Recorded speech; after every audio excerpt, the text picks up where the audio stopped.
Hi again and welcome to the Social Superstar channel. Have you ever had a conversation about a very interesting topic and you notice that the person on the other side is slightly losing interest or downright looks like he couldn't be more bored? But the topic is very interesting, you say. Why is this happening? This is happening because you don't look for certain hints and patterns that the person is giving away, but you are probably unaware of them. Today we are going to get your eyes opened and we'll have a drastic improvement in our communication levels and our social life. Welcome to the Social Superstar channel, the place where we teach you how to have more quality friends and how to level up your social and love life. So the question is, you want to draw people to you and you are repelling them away instead.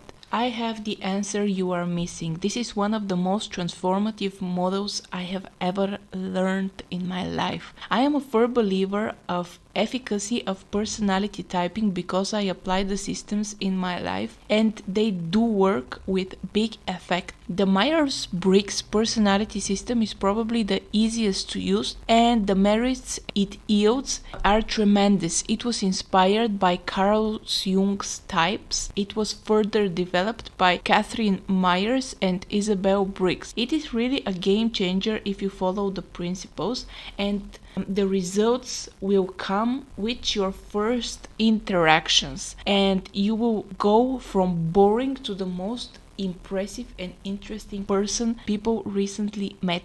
They will feel you really get them. So one of the dimensions in the Myers-Briggs is sensing versus intuiting personality traits. So the so-called sensors, or people who are more inclined to sensing, perceive the world around them with their 5 senses: sound, smell, sight, taste and touch. They possess these qualities. First, they believe in things that are in their immediate environment. Second, they prefer conversations about people they know, things they have seen, and overall everyday tasks. They are practical, they are detail orientated. 3. They are down to earth. They live in the here and the now and are realistic. However, they are also often limited in their ability to see the big picture or to see possibilities that don't currently exist because their intuition is not so well developed. Conversely, the intuitors depend on their 6th sense.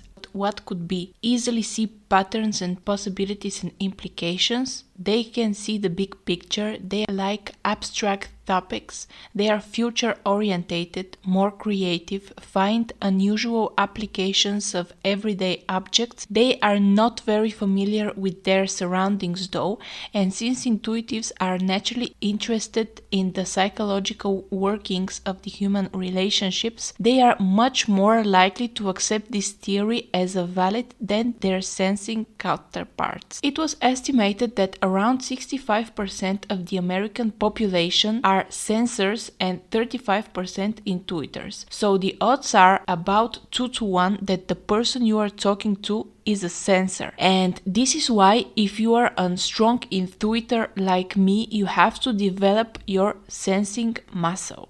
How to tell if a person is a sensor? Sensors value facts and realism above all. They tend to enjoy non-fiction such as biography, history, or magazines for sports. So listen to the topics they prefer and for their choosing of words. They are well orientated in their surroundings. They do use everyday words and their sentences tend to be short and contain one thought and they end with a period. Sensors naturally pay attention to what they are experiencing in the moment. Sensors typically have a strong orientation to the present and the past.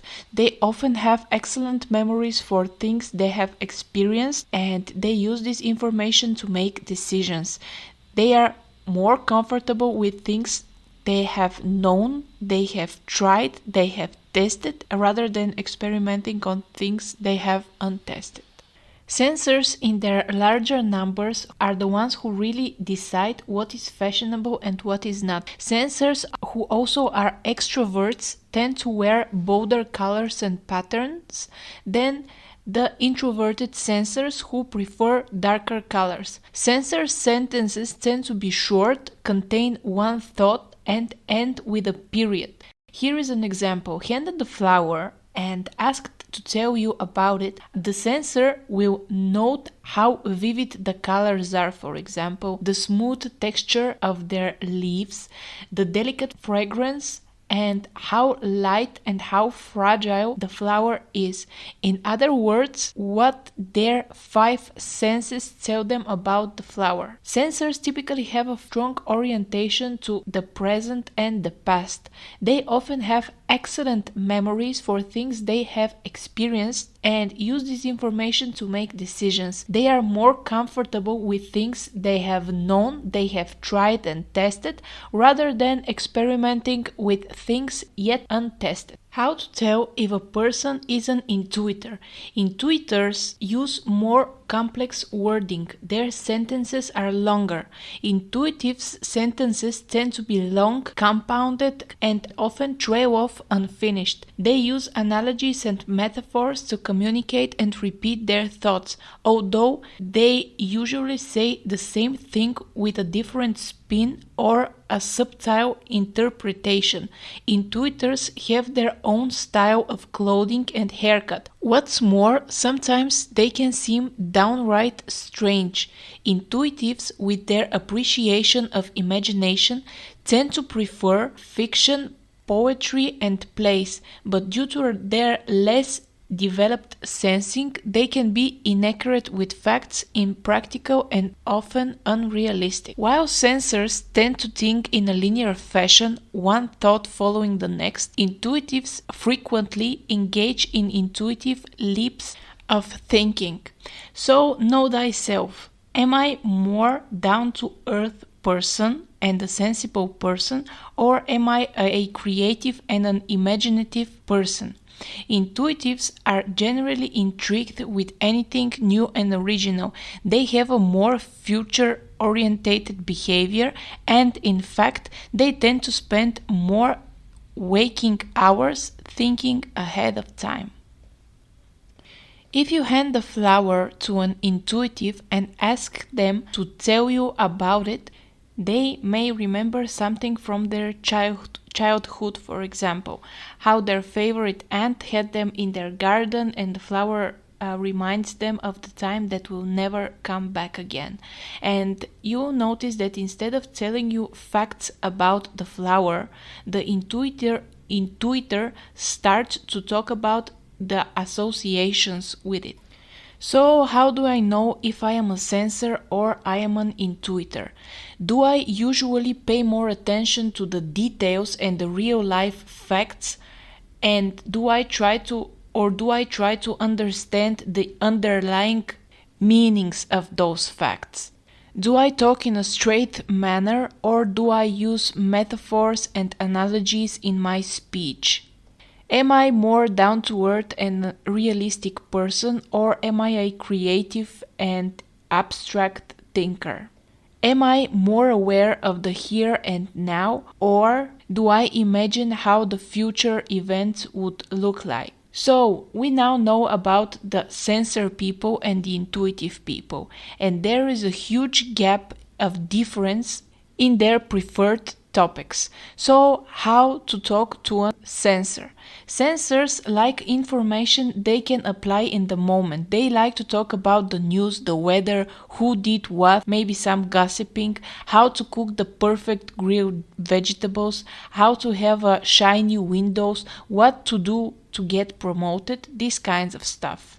Intuitives like topics like what documentary you most recently have watched, how the climate change will affect the ocean life, how Churchill actually changed the course of the whole world, what will be the implication of the newest tech invention, and how eating tuna can affect your liver in the long term. So my overall advice to you is to observe a behavior that is repeated in a person and really notice a pattern emerging. And more often than not, it is a combination of factors that give us the truest picture of a person's preferred topics of interest.